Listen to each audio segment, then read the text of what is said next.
By 1945, war in the Pacific reaches uncharted heights of brutality. As the US seeks the ultimate victory, Japan fights for its very survival. The Japanese people now had rulers who were openly talking about the suicide of the entire nation. The military did not have any other way to stop American advance. Their final battleground is the island of Okinawa. If they lose this, they see themselves as cornered and finished.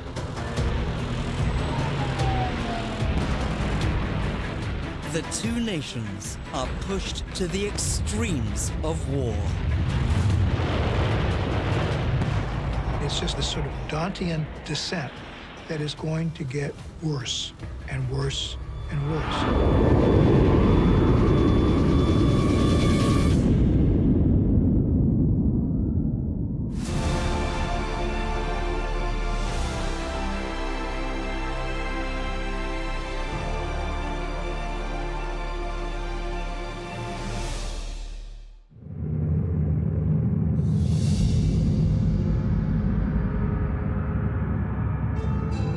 3 years on from Pearl Harbor, the US war machine flexes its overwhelming muscle as incendiary bombs rain down on Tokyo. There's no sense of restraint now. Virtually everything except maybe poison gas is on the table.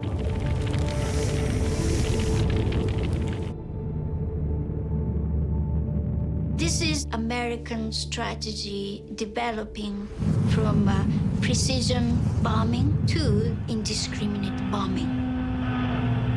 It is the deadliest air raid of World War II. The particularly shocking thing about the firebombing of Tokyo are the casualties.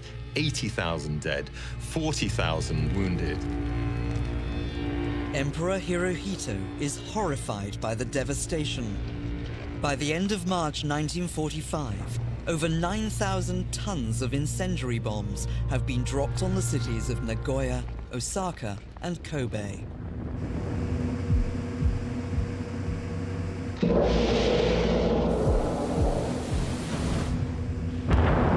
Adding to Japan's predicament, a naval blockade leaves the island nation on the brink of famine.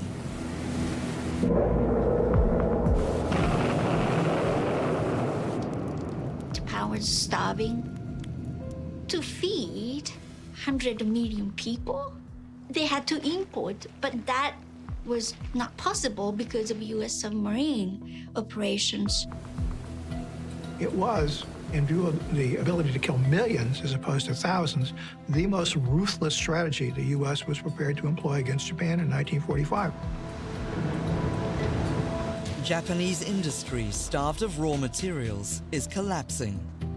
Yet Japanese leaders still reject the Allies' demands for unconditional surrender. With the Soviet Union yet to join the fight against Japan, US President Franklin D. Roosevelt is forced to a grim conclusion. An invasion of Japan is the swiftest way to end the war. To launch this massive invasion, they need to have a big piece of real estate hard by the Japanese home islands, and Okinawa is the place. Roughly 70 miles long and 8 miles wide, Okinawa is just 325 miles from the most southerly of the Japanese home islands, Kyushu. This is a province of Japan itself, and this is definitely seen as home turf. This is far and away the biggest island the Americans have tried to land on, and therefore it's going to need the biggest force to capture it.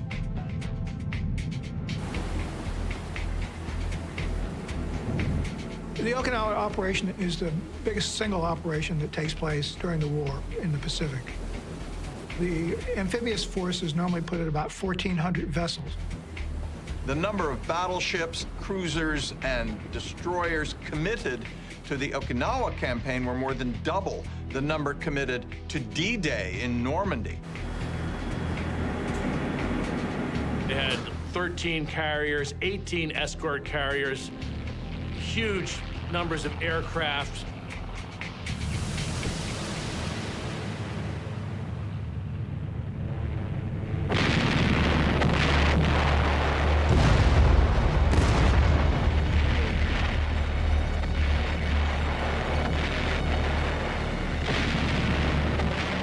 Love Day, as the assault is codenamed, opens in brutal fashion. I mean, this is an absolutely unprecedented bombardment for an amphibious operation.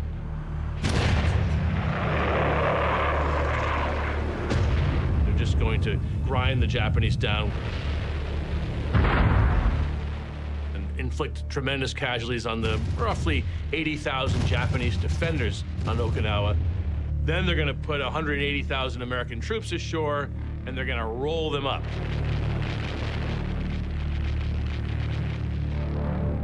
Tenth Army divisions join the battle-hardened Marines in the assault.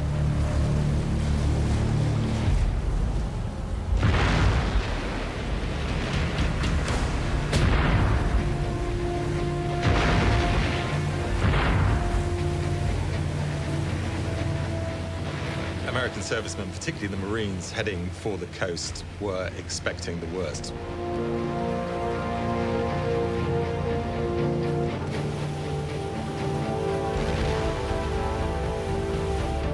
Every time we land on a beach that the Japanese are defending, we've normally encountered a ferocious death struggle.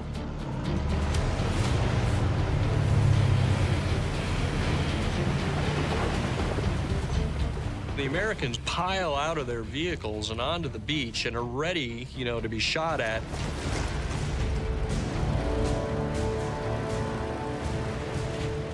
And there's nothing. There's just an eerie silence, and it must have been the oddest feeling, mixed in, of course, with huge relief.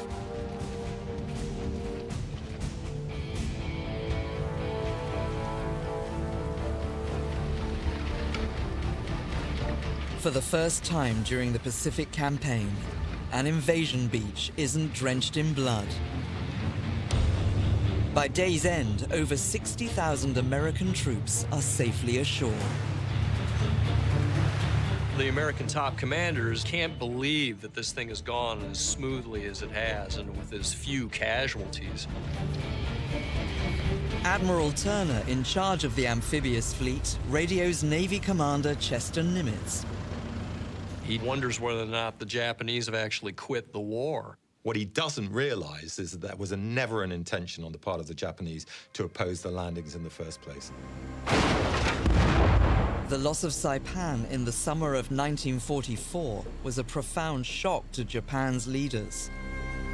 They were forced to admit that defeat in the war was all but inevitable, given the Americans' military supremacy. Time has come for what the hardliners amongst them call the decisive battle. The Japanese army is absolutely convinced that the site of that battle now has to be Japan itself. The army believes they can still crack American morale. The fundamental belief on the part of the Japanese leadership is that the American people are weak and are simply not going to be able to handle the mental stress of a large casualty roll coming back into the country. The aim is to force the US back to the negotiating table. The battle for Okinawa is now a dress rehearsal for the invasion of Japan. The Japanese General Ushijima and his staff are watching the landings from their headquarters at Shuri Castle, which was the old royal capital of Okinawa. Ushijima got field experience in China in the late 1930s, but actually most of his experience has been in command of various war academies. And there's a lot of joking going on, which is that, look at the Americans, they're kind of floundering around like a blind man, feeling his way forward. They've got no idea what's about to hit them. The Americans also have no idea where the Japanese are. On the hunt, 2 army divisions are sent south, while the Marines head northwards. There's almost a carnival atmosphere among some of the American soldiers. It's very much a sense that they're almost on holiday. This is the calm, as they are soon to discover, before the storm. Marines approach a small village.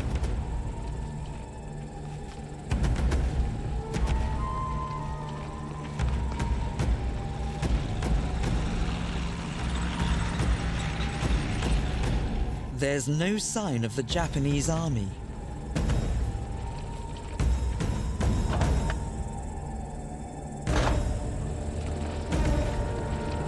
Only a dead civilian.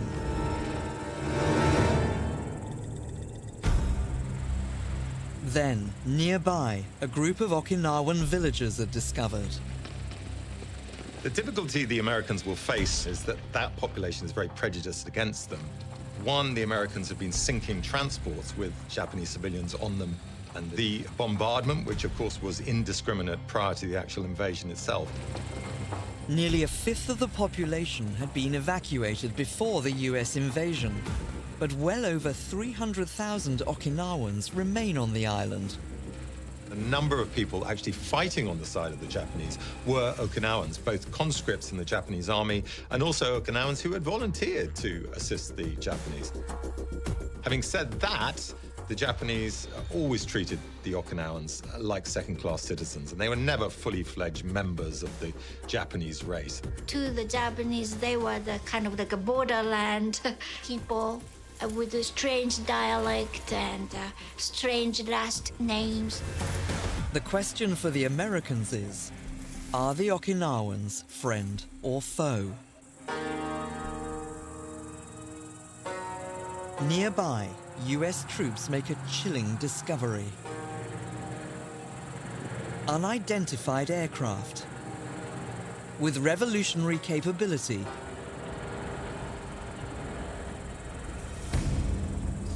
They appear jet-propelled. There was no such thing as a jet fighter, certainly in the Pacific at this stage of the war, and it must have seemed like some kind of weapon from science fiction. There's no undercarriage to allow for takeoff and landing. And the pilot's basic controls indicate it can fly at 500 miles per hour. Intrigued, engineers remove the nose cone to reveal a huge bomb.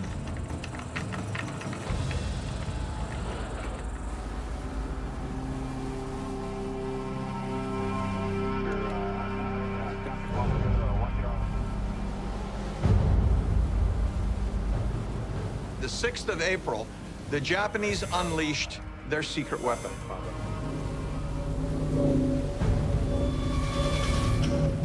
Hundreds of planes approached Okinawa.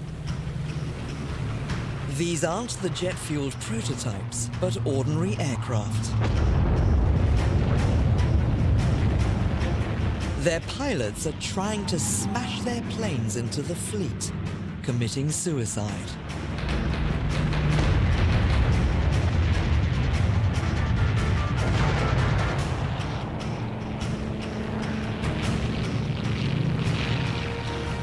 Their primary targets are the huge aircraft carriers and battleships.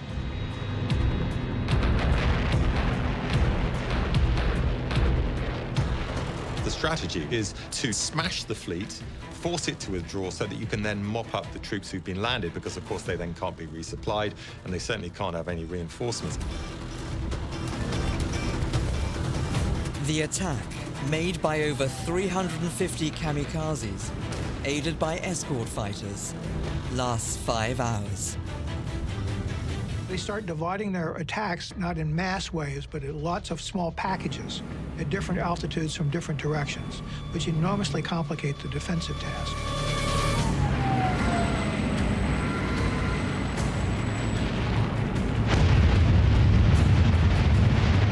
Imagine what the mindset might be of a sailor in a gun tub watching these planes coming in, knowing that they would give their lives.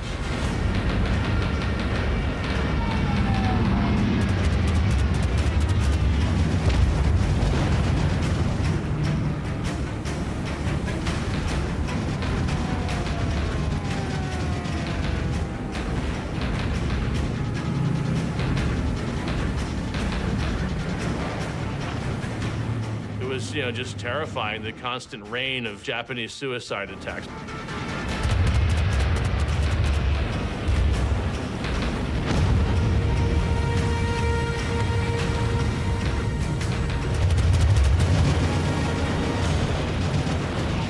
There's nothing to do it but to put up a massive screen of flak and machine gun fire and try to bring these things down. 22 kamikazes achieved their goal, sinking 6 ships and damaging 18 others. 350 US crewmen are killed.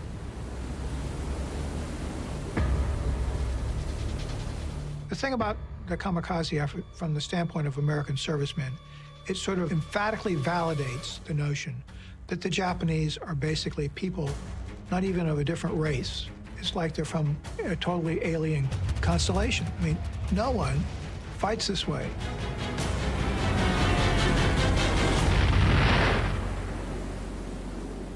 Japanese decision makers, including the emperor, by this point, realized that there's no hope of defeating the United States in a fair fight.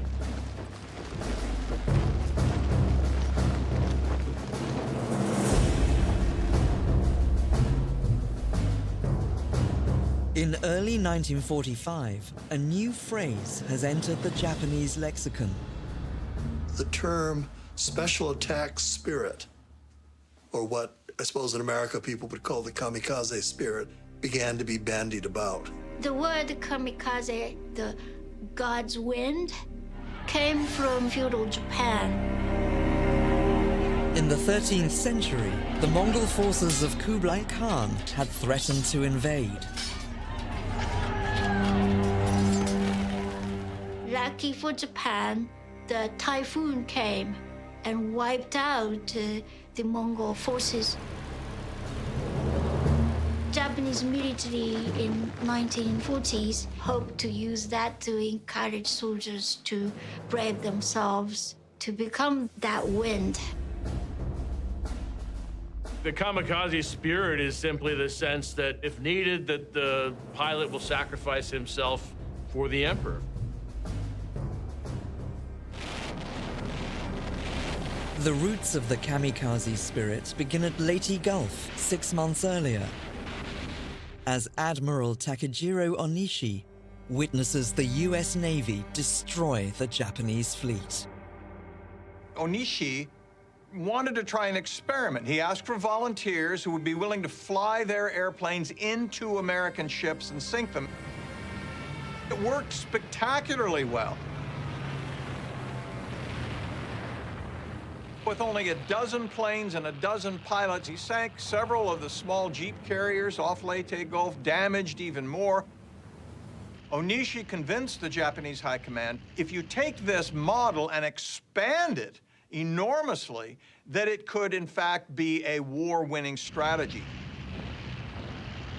By the end of 1944, as they began to recruit officially for these kamikaze corps, it was a great honor to be chosen. In fact, some people were very upset that they couldn't get into what was seen as an elite.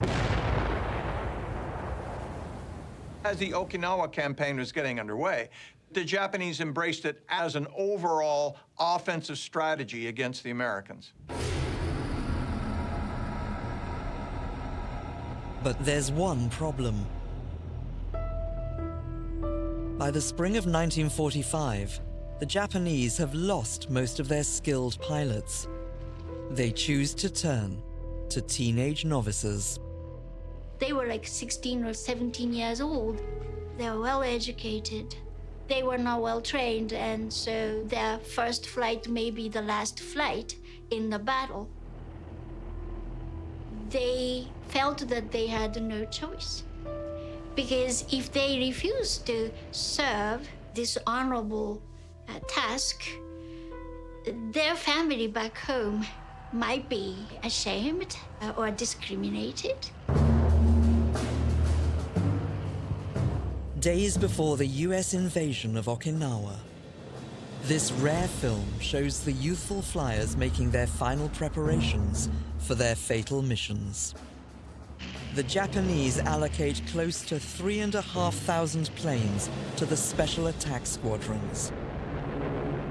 their intention is to sink as many American ships as possible, to sicken the Americans to the extent that they might possibly withdraw their fleet, but certainly will realize that the capture of this island is going to incur an awful loss of life. The murderous raid is an undeniable hammer blow to US naval chiefs. There was some talk about how much of this can we take? What kind of losses can we absorb before it becomes intolerable?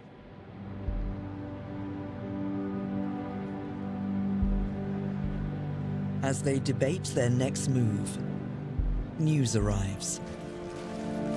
President Roosevelt, the father of the nation, is dead.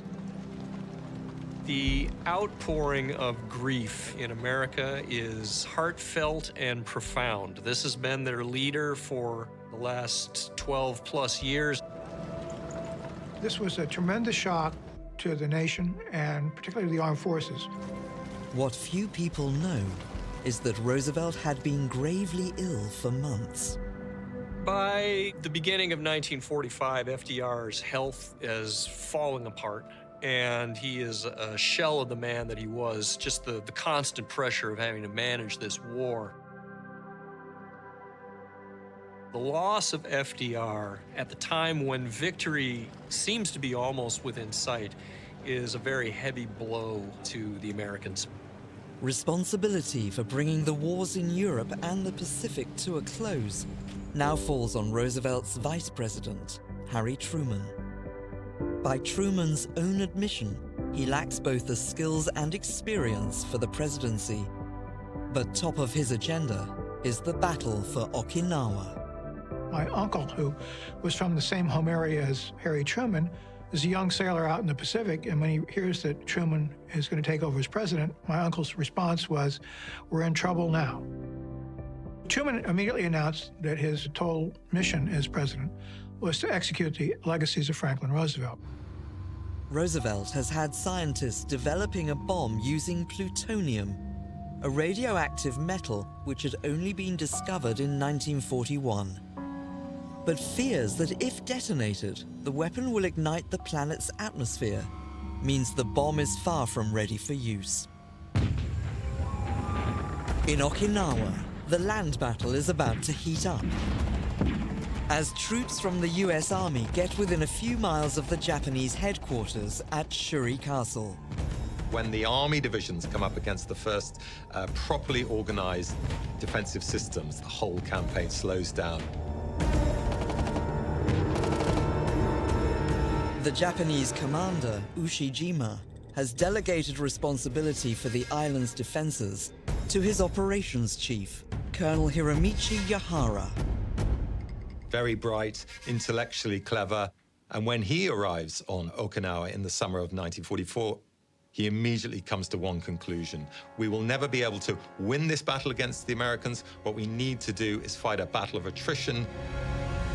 The vast bulk of Japanese forces are placed behind heavily fortified lines north of Army headquarters.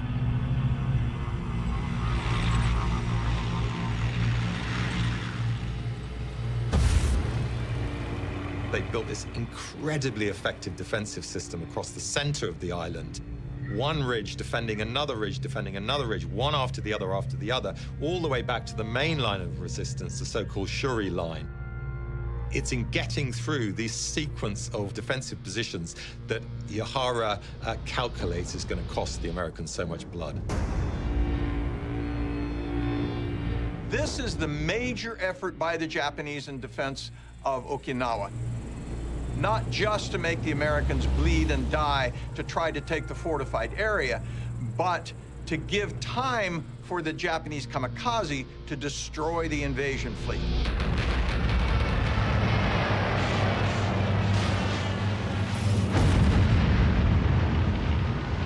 The real dilemma for the Americans became, how do you deal with the Japanese fortifications?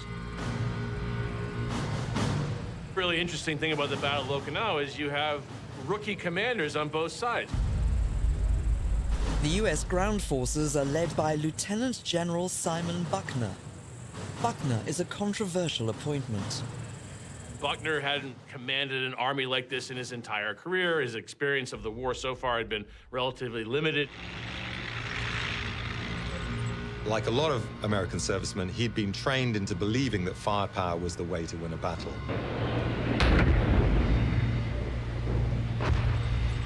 And those tactics really are very much a kind of legacy of the First World War. You'll use artillery to effectively neutralize the enemy so that you can almost walk over that position.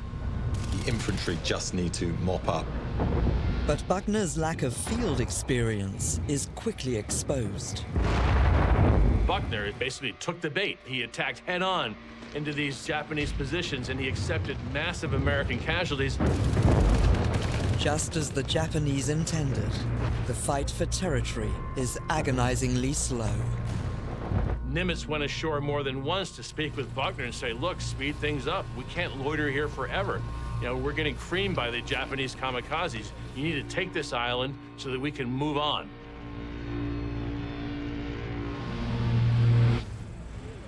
The Americans are also dealing with a burgeoning humanitarian crisis, with thousands of displaced Okinawans housed in camps behind the lines. They're wary, of course, that some of the Japanese servicemen might be masquerading as civilians, but they're also determined to get as much intelligence as they can as to what the Japanese are doing. What's clear is that years of the Japanese military's racial indoctrination has produced a dangerous opponent. They have been inculcated in this notion that they're an elite people, they're a warrior race, and that the prospect of surrender is an anathema. For the average Japanese man or woman on the street, the Americans have been portrayed throughout this war both as impure, racial mongrels, weak, but also as semi-barbarians. If you fall into their hands, you're going to be, at best, tortured for a while. If you're a woman, you're going to be raped, and then you're going to be savagely killed. The locals confess that to avoid such a fate, some people have committed suicide. The Japanese military really made it a sort of a standard practice to encourage civilians to go along with the military doctrine of no surrender. They didn't want the Japanese subjects to be collaborators in any kind. Thousands have retreated to the south of the island with the Japanese army. The area is now the epicenter of the battle.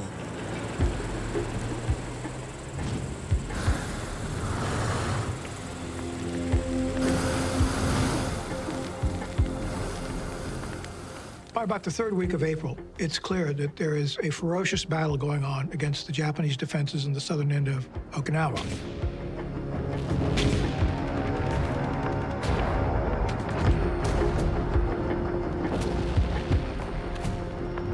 The Japanese have taken the high ground for their artillery, which keeps Buckner's forces pinned down for long spells.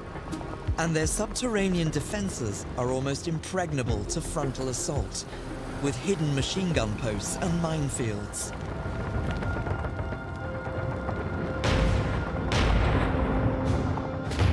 "60 miles of underground bunkers and tunnels and interlocking systems of defenses are constructed.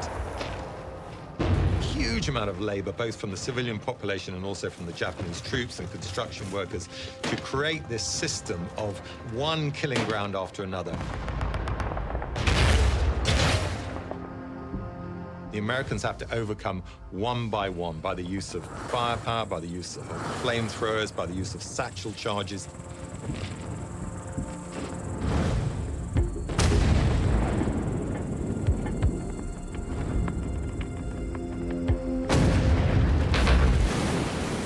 Buckner gets the Navy to pound enemy positions. But there's a serious problem. You've got all these civilians intermingled with all these Japanese combatants in exactly in the areas you're firing into. And that's a primary driver, I think, of Okinawan casualties. Whole villages are destroyed by constant bombardment and showers of napalm. Buckner is urged by fellow officers to change tactics. They strongly recommend another landing behind Japanese lines. At that point, it might have saved American casualties. And I think even more important than that, it may very well have saved the lives of an awful lot of Okinawan civilians, because it would have permitted them much more easily to get into American lines. But Buckner refuses to listen.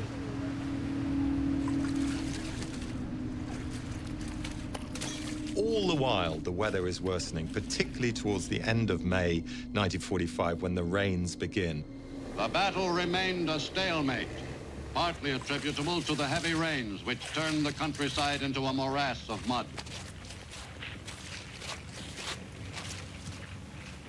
Most of the heavy equipment became hopelessly bogged down in the mire.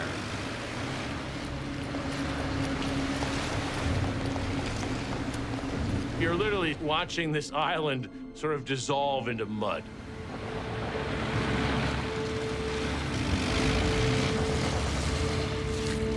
Tens of thousands of men now compete over a few yards of mud.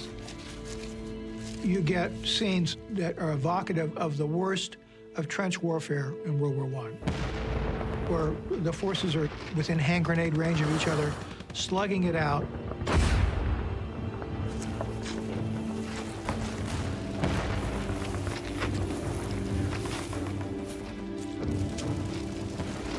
You're watching unburied Japanese and American corpses decompose before you.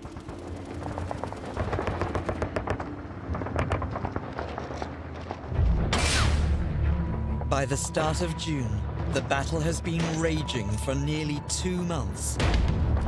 Over 50,000 US and Japanese soldiers are dead.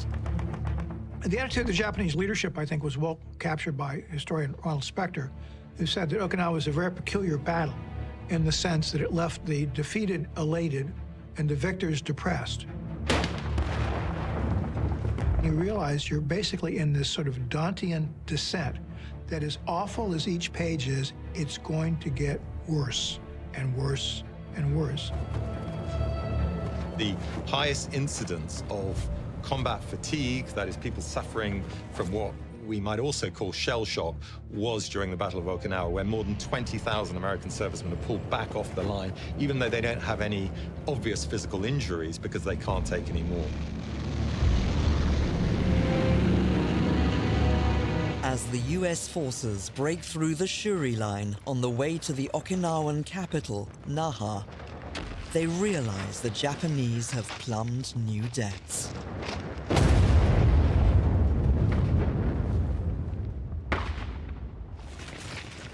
School children were enlisted for paramilitary groups to fight along with the professional soldiers sent from main island.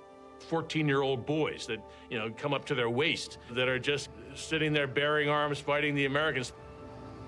High school students were recruited as nurse corps, and so they were on the front treating wounded Japanese soldiers. All the children, they were all trained to, fight to the bitter end. The impact on the US forces is brutalizing. If the Americans see a house full of Okinawans, they'll just as likely take it out as not, assuming that it also conceals Japanese troops.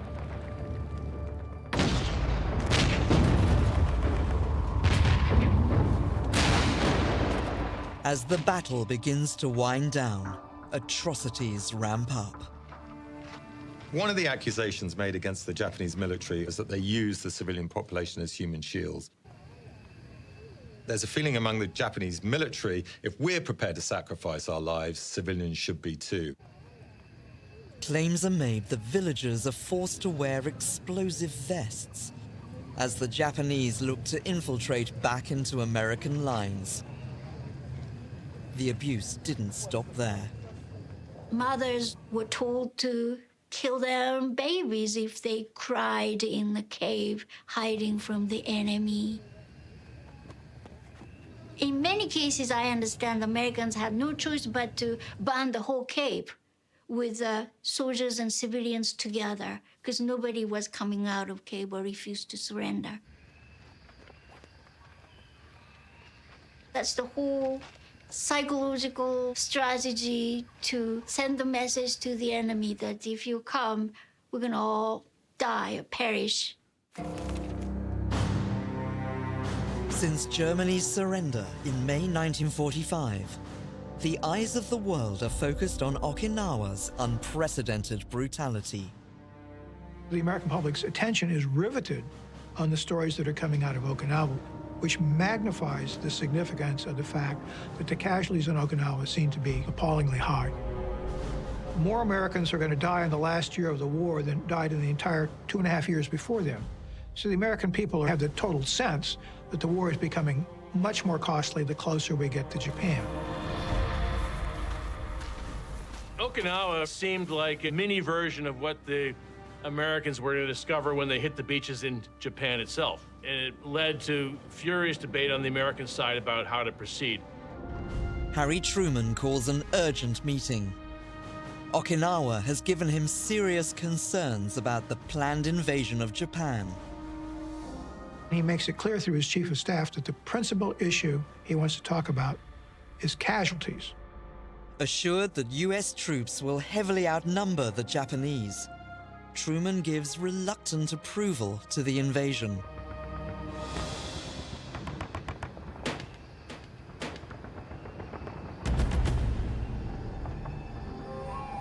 But as Okinawa reaches its endgame, there are shocking reminders about the lengths the Japanese will go in defense of their country.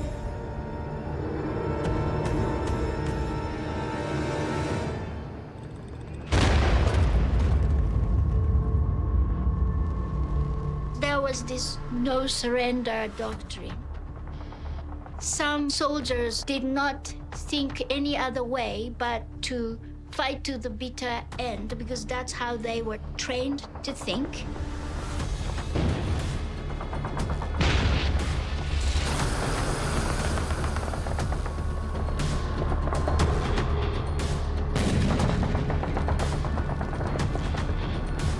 But some are forced to give themselves up.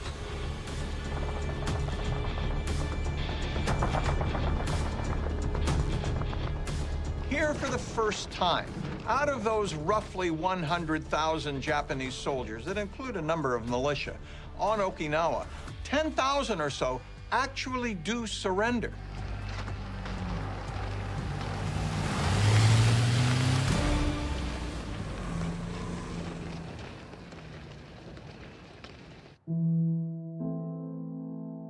On the 22nd of June, the Japanese commander Ushijima commits ritual suicide. After 83 days of savage fighting, the Battle of Okinawa is finally over. In total, the battle has claimed the lives of over 250,000 civilians and soldiers. 12 or 13,000 dead U.S. troops, 60+ thousand wounded U.S. troops. It really persuades the Americans that, you know, they need to use all levers to end this war. 100,000 soldiers of the Japanese army are killed in a battle that has redefined warfare. Nearly 3,000 kamikaze attacks have been launched. They sink 36 American ships. That's the most number of ships lost in any battle, in any campaign, in any confrontation anywhere in the war. And they damage 300 more.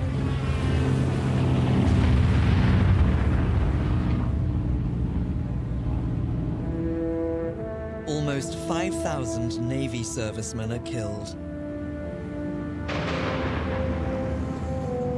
For the first time in the Pacific War, Navy losses exceed Army or Marines.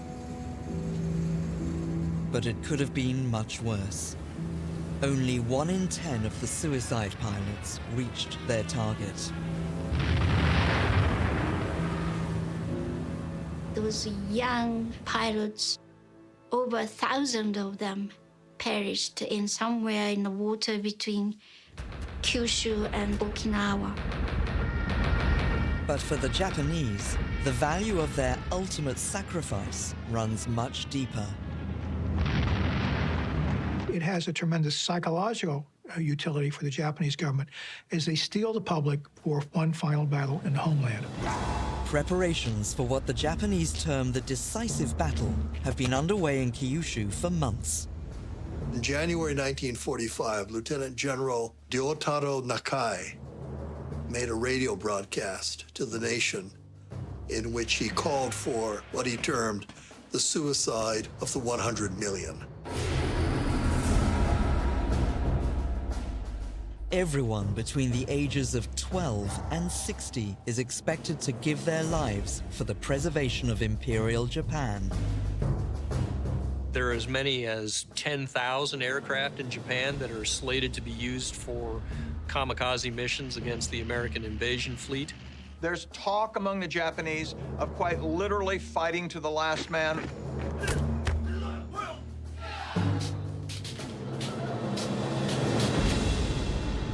Weighing heavily on President Truman is the likelihood of civilian deaths.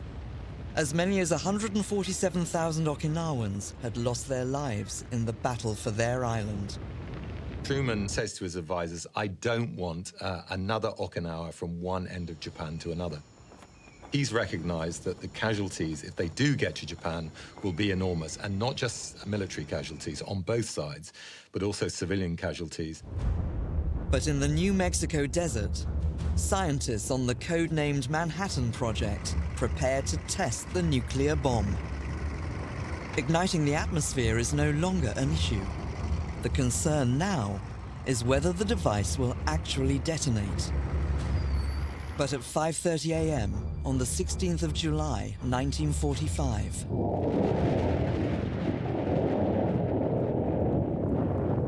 that question is successfully answered.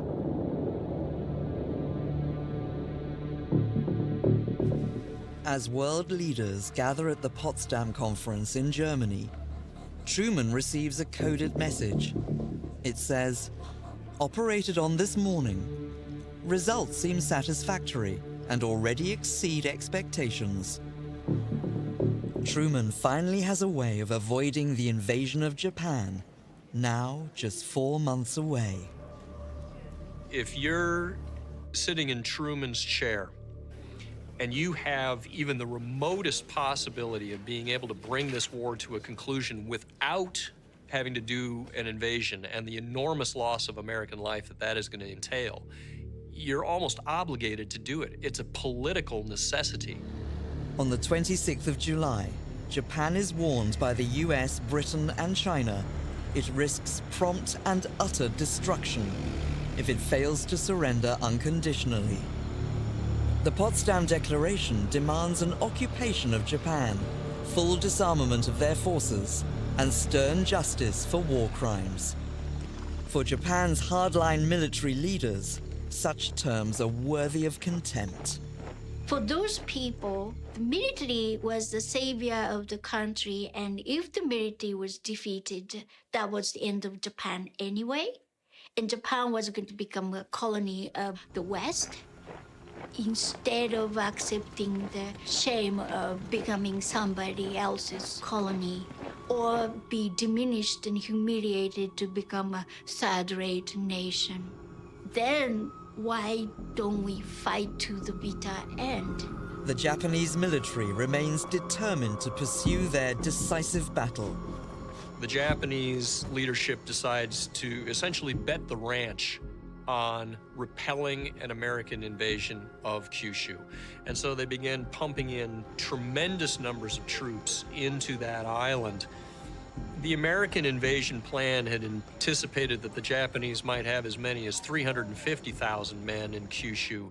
By the time we get to July of 1945, there are 900,000 Japanese servicemen located on that island. You didn't have to be a graduate of a war college to realize that when you see what the Japanese have prepared on southern Kyushu, it is guaranteed to be a bloodbath. So from Truman's standpoint, there's no reason to have any long meeting and debate about whether to use the bomb or not. This is the policy that Roosevelt had enacted. His main impetus is to save American lives, but his decision to use atomic weapons is also in the hope of saving Japanese lives. To prevent the Japanese moving POWs into the target area, Truman is persuaded the bomb should be dropped without warning. It's designed to create this tremendous shock, and so it should be targeted on a city that hopefully had not been heavily damaged before to demonstrate the power of the bomb. The target city is Hiroshima, home to 350,000 people. At rush hour, on the 6th of August, 1945, 6 weeks after the end of the Battle of Okinawa, the bomb explodes 600 meters above the ground.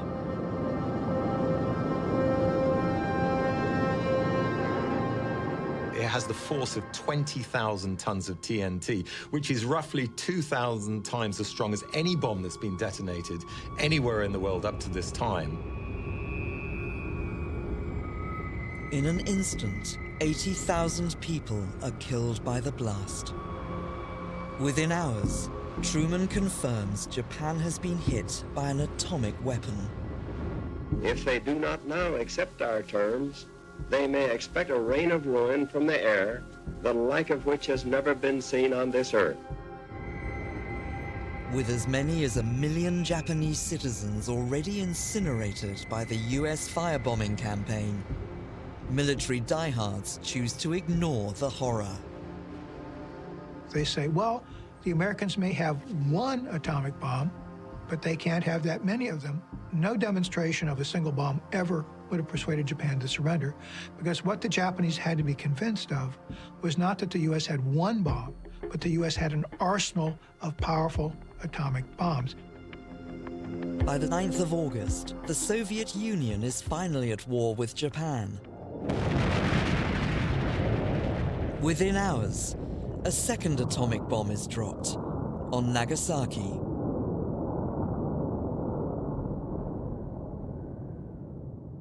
Even at that point, there were still elements in the Japanese military who wanted to fight on.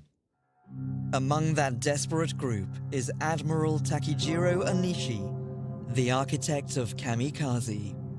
Onishi says, you know, if we're prepared to sacrifice 20 million lives, we can still achieve victory. The emperor just says, look, enough is enough, and he demands an end to the war, and these hardline advisors don't have any more leverage over him. Since 1937, 25 million people have died as a result of Japan's offensive in the Pacific.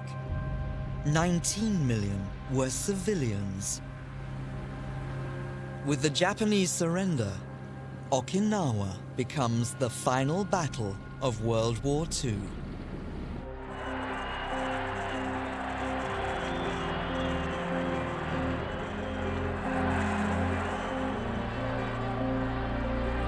The one group who will never be in any doubt that the decision to drop nuclear weapons on Japan was the right one were, of course, the veterans of Okinawa who were slated to take part in the first invasion of Japan proper in the autumn of 1945.